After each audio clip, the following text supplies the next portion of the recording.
Good morning everyone, welcome back to my YouTube channel. So आज जो topic हम start करने जा रहे हैं दैट इज पेनक्रियाटाइटिस।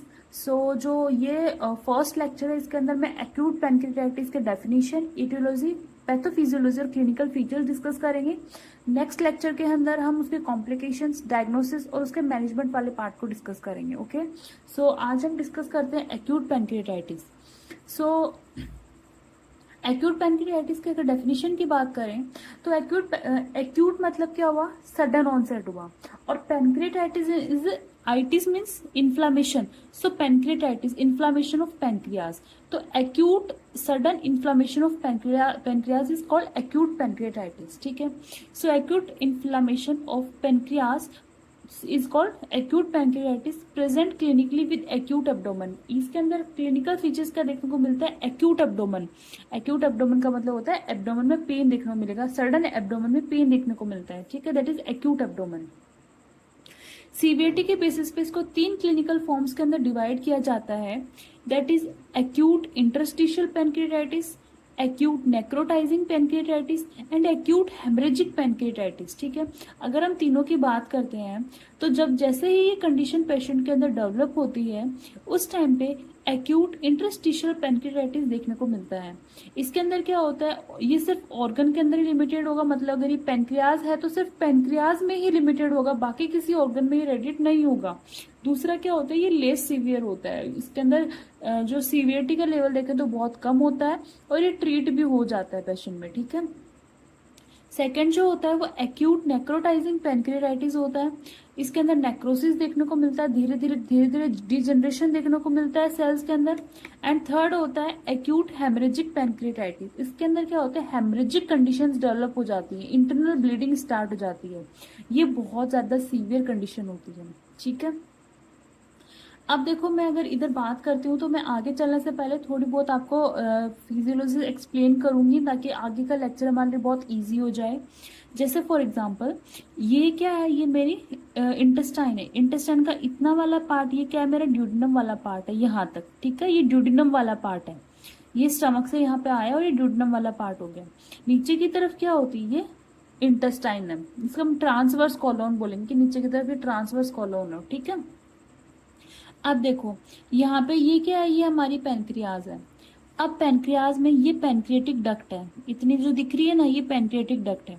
ऊपर से left and right hepatic ducts आ रही थी, left hepatic duct and right hepatic duct, इन दोनों ने मिलकर कॉमन हिपैटिक डक्ट का फॉर्मेशन किया। ठीक है, अब कॉमन हिपैटिक डक्ट नीचे आ रही थी।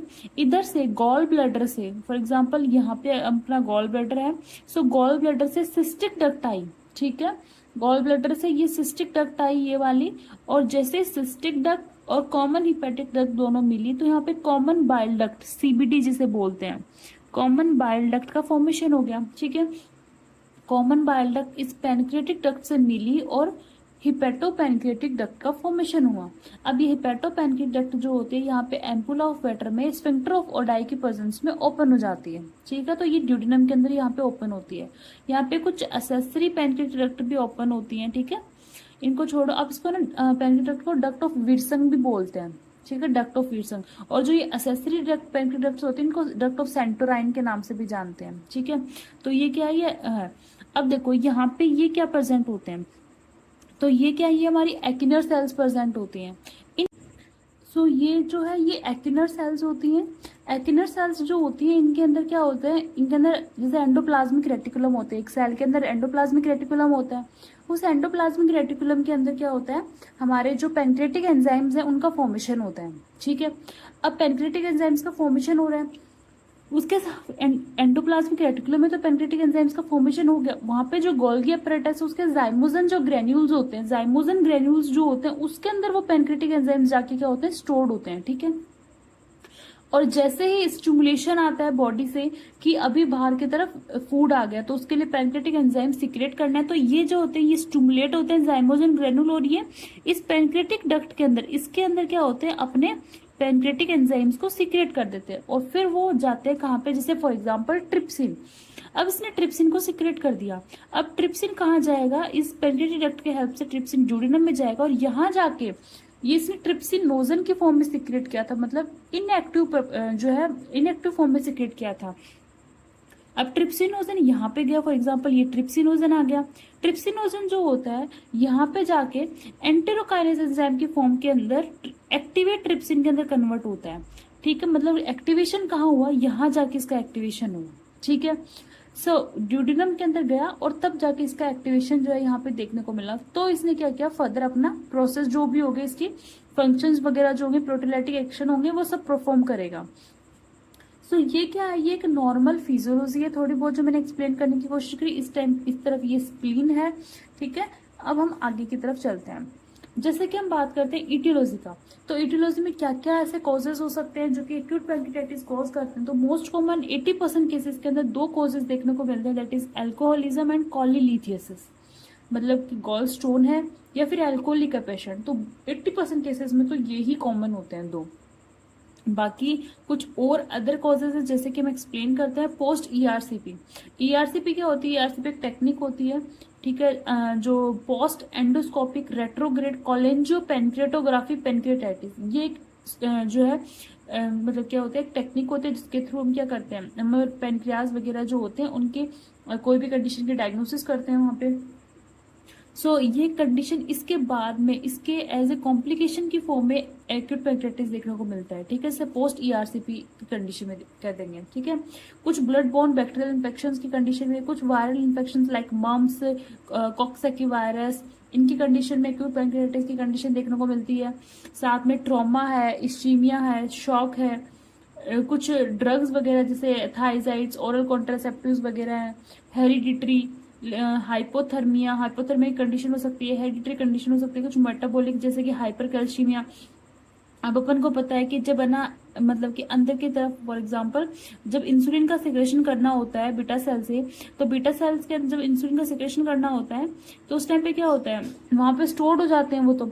तो वहां पे क्या होता है, जब कैल्शियम अंदर जाता है तभी तो इंसुलिन का मॉलिक्यूल बाहर आते हैं। तब जब कैल्शियम का अंदर इनफ्लक्स होगा प्रोटोन पंप से, तभी तो इंसुलिन का जो है आउटफ्लक्स होता है, मतलब इंसुलिन सिक्रेट होता है। तो हाइपर कैल्शियमिया होगा, मतलब कैल्शियम बहुत बढ़ गया लेवल, तो कैल्शियम जाता जाएगा तो इंसुलिन का सिक्रेशन और ज्यादा होता जाएगा, और ज्यादा होता जाएगा, मतलब लोड तो पड़ रहा है ना पैनक्रियास के ऊपर। तो हाइपर कैल्शियम की कंडीशन में इस तरीके से अफेक्शन होता है, ठीक है। दूसरी हाइपर ट्राइग्लिसरीडीमिया, मतलब ट्राइग्लिसराइड्स का लेवल बहुत ज्यादा इंक्रीज हो गया, मतलब फैट का। तो अब इंसुलिन वगैरह ये फैट के डाइजेशन में भी हेल्प करता है, ठीक है। तो अगर हाइपर ट्राइग्लिसरीडीमिया होगा, मतलब फैट का लेवल बहुत ज्यादा इंक्रीज हो गया, तो इंसुलिन के लेवल को भी बहुत ज्यादा इंक्रीज होना पड़ेगा, ठीक है। या फिर पैंक्रेटिक एंजाइम्स का सिक्रेशन बहुत ज्यादा करना पड़ेगा। तो इस तरीके से क्या होता है, हाइपर ट्राइग्लिसरीडीमिया की कंडीशन में भी एक्यूट पैंक्रियाटाइटिस की कंडीशन देखने को मिलती है, ओके। फिर हम बात करते हैं पैथोफिजियोलॉजी के बारे में। तो पैथोफिजियोलॉजी की अगर बात करते हैं तो फॉर एग्जांपल अभी मैंने थोड़ी देर पहले एक्सप्लेन किया था कि जाइमोजन ग्रेन्यूल्स जो होते हैं इनके अंदर अपने क्या होते हैं, पैंक्रेटिक एंजाइम्स वगैरह होते हैं। इन पैंक्रेटिक एंजाइम्स को एक्टिवेट कहाँ होना होता है, ड्यूडेनम के अंदर जाके ही एक्टिवेट होना होता है। बट अगर जाइमोजन ग्रेन्यूल्स के अंदर अगर प्रीमेच्योर एक्टिवेशन हो जाता है, मतलब प्रीमेच्योर एक्टिवेशन होगा तो क्या होगा, जैसे फॉर एग्जांपल ये है, ये जाइमोजन ग्रेन्यूल्स है यहाँ पे, इनके अंदर अगर प्री एक्टिवेशन हो जाएगा मतलब वो एंजाइम जो है वो यहीं एक्टिवेट हो गया। और अगर वो यहीं एक्टिवेट हो जाएगा तो हमारी जो पेनक्रियाज है, पेनक्रियाज की जो प्रोटीन है या फिर पेनक्रियाज की जो सेल्स होते हैं उन्हीं को डाइजेस्ट करने लग जाएगा वो। यहाँ पे अगर वो एक्टिवेट हो गया, वैसे तो उसको यहाँ एक्टिवेट होना था जाके, बट अगर वो यहीं एक्टिवेट हो जाएगा तो वो क्या करेगा, वो हमारे प्रोटीन के जो सेल्स है, प्रोटीन के जो पेनक्रियाज की जो सेल्स हैं, पेनक्रियाज का जो प्रोटीन है उसको यहीं डाइजेस्ट करने लग जाएगा, जिसकी वजह से एक्यूट पैंक्रियाटिस की कंडीशन देखने को मिलती है। सो एक कंडीशन तो ये हो गई। दूसरी है पैंक्रियाटिक डक्ट ऑब्स्ट्रक्शन, जैसे ये हमारी पैंक्रियाज है, अगर इस पैंक्रियाज में यहाँ मान लो फॉर एग्जांपल यहाँ अगर ऑब्स्ट्रक्शन हो जाता है तो इन सब ने तो अपना कंटेंट को सिक्रेट तो किया बट वो ऑब्स्ट्रक्ट हो गया, वो आगे जा ही नहीं पा रहा और यहाँ पे फुल होता जाएगा, जिसकी वजह से क्या होता है, पैंक्रियाटिस देखने को मिलेगा। थर्ड कंडीशन है हाइपर स्टिमुलेशन ऑफ पेनक्रियाज। अगर पेनक्रियाज का हाइपर स्टिमुलेशन हो गया, फॉर एग्जांपल जैसे मैंने अभी बोला हाइपर ट्राइग्लिसरीडीमिया, फैट या फिर अल्कोहल, इनकी वजह से अगर वो ये बहुत ज्यादा बढ़ जाएंगे तो ये क्या करेंगे, ये पेनक्रियाज को बहुत ज्यादा एक्शन करने के लिए फोर्स करेंगे कि वो पेनक्रियाज जल्दी से जल्दी पेनक्रेटिक एंजाइम्स को सिक्रेशन करे, ठीक है, मतलब इंसुलिन वगैरह का सिक्रेशन करे। तो इसकी वजह से हाइपर स्टिमुलेशन हो जाएगा पेनक्रियाज का, वो कितनी देर ज्यादा काम कर सकती है। फिर तो उसका पॉइंट तो आएगा कि वो अब और काम नहीं कर सकते, उस टाइम पे उसको क्या हो जाएगा, इन्फ्लामेशन हो जाएगा। ठीक है। दूसरा है रिफ्लक्स ऑफ इन्फेक्टेड बाइल और duodenal content with the bile duct. For example जैसे यहाँ पे माने यहाँ पे ड्यूडिनल कंटेंट की या फिर बाइल की अगर बात करती हूँ, इन्फेक्टेड बाइल, जैसे यहाँ से बाइल आ रहा है तो या तो यहाँ पे कोई ऑब्स्ट्रक्शन हो रखा है, ठीक है, ऊपर, या फिर मान लो यहाँ पे, तो इसकी वजह से ना, सॉरी ऑब्स्ट्रक्शन नहीं, मतलब कोई भी प्रॉब्लम हो रखी है तो बाइल का कंटेंट जो होता है ना, रिफ्लक्स हो रहा है ऑफ इन्फेक्टेड बाइल, वापस रिफ्लक्स हो रहा है, या फिर ड्यूडिनल का जो कंटेंट है ना वो पैनक्रियाटिक डक्ट की तरफ रिफ्लक्स हो रहा है, यहाँ इधर जा रहा है, उसका कंटेंट इधर, मतलब इसके अंदर कंटेंट जाए जा रहा है, तो उसकी वजह से क्या हो सकता है, आपको पैनक्रियाटाइटिस देखने को मिल सकता है। तो ये मैंने कुछ बातें बोली। अब ये सारी चीजें मिलके क्या करेंगी, ये हमारा जो प्रो एंजाइम है, फॉर एग्जांपल ट्रिप्सिन है, ट्रिप्सिनोजन हमारा प्रो एंजाइम है, उस पे एक्ट करेंगी। अब ट्रिप्सिनोजन पे एक्ट करेंगे तो एक्टिवेटेड प्रोटोलाइटिक एंजाइम, जो प्रोटोलाइटिक एंजाइम है ट्रिप्सिनोजन, वो एक्टिवेट हो जाएगा, तो ट्रिप्सिनोजन से ट्रिप्सिन का फॉर्मेशन हो जाएगा। उसके साथ साथ क्या होते हैं, हमारे कुछ ट्रिप्सिन इनिबिटर्स होते हैं। ठीक है। ट्रिप्सिन इनिबिटर्स क्या करते हैं, ये वही पेनक्रियास के अंदर प्रेजेंट होते हैं, वो कोशिश करते हैं ट्रिप्सिन इनिबिटर के ट्रिप्सिन जो है यहाँ इसके अंदर एक्टिवेट ना हो जाए, ठीक है, बाहर जाके एक्टिवेट हो। बट अगर ये ट्रिप्सिन इनिबिटर अपना फंक्शन प्रॉपरली कर ही नहीं पाएंगे, ठीक है, रोक नहीं पाएंगे इस चीज को होते हुए कि जो प्रोटोलाइटिक एंजाइम या फिर जो ट्रिप्सिन है वो अंदर एक्टिवेट ना हो, इस चीज को वो रोक नहीं पाएंगे ट्रिप्सिन इनिबिटर, तो उसकी वजह से क्या होता है, ट्रिप्सिन इनिबिटर्स के एब्सेंस में या फिर इनके काम नहीं करने की वजह से ट्रिप्सिन अंदर ही एक्टिवेट हो जाएगा और एक्यूट पैंक्रियाटिस की कंडीशन जो है हमें देखने को मिलेगी। ठीक है। सो बहुत सिंपल है ये, आपको इसको रटने की जरूरत नहीं है, अगर मैंने जैसे एक्सप्लेन किया वैसे समझने की कोशिश कीजिए बस इसको। फिर बाद में क्लिनिकल फीचर्स हैं। क्लिनिकल फीचर्स में पेशेंट में क्या देखने को मिलेगा, जैसे पेशेंट हमारे पास आएगा तो पैंक्रियाटिस की कंडीशन, पेशेंट को सडन सीवियर एपिगेस्ट्रिक पेन देखने को मिलेगा जो कि बैक की साइड रेडिएट होगा, often relieved by leaning forward. जब पेशेंट आगे की साइड झुकेगा, लीनिंग फॉरवर्ड मीन्स आगे की साइड झुक के जब पेशेंट बैठता है तो उस टाइम पे उसको क्या करता है, थोड़ा बहुत रिलीफ देखने को मिलेगा इसके अंदर। ठीक है। नोजिया वॉमिटिंग देखने को मिलती है, एपिगेस्ट्रिक में टेंडरनेस देखने को मिलती है, मतलब ऊपर हाथ लगेगा तो पेट एकदम टेंडर हो जाएगा, मतलब हाथ लगाते हैं उसको पेन फील होगा।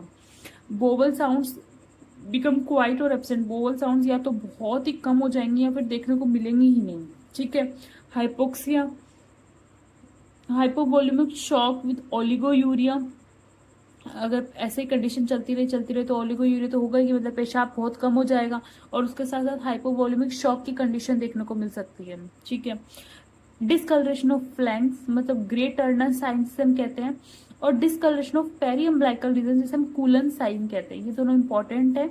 और ये एक पिक्चर आपको अभी दिख रही होगी, इस पिक्चर के अंदर जैसे कि अगर पेरी अम्बिलिकल रीजन मतलब नाभि के नीचे की साइड अगर डिसकलरेशन देखने को मिल रहा है तो वो कूलन साइन हो जाता है, और अगर फ्लैंक्स मतलब हमारे जैसे कमर पे हम दोनों तरफ हाथ लगा के खड़े होते हैं ना वहां पे, सो वहां पे अगर डिसकलरेशन देखने को मिल रहा है that is Grey Turner sign. ठीक है।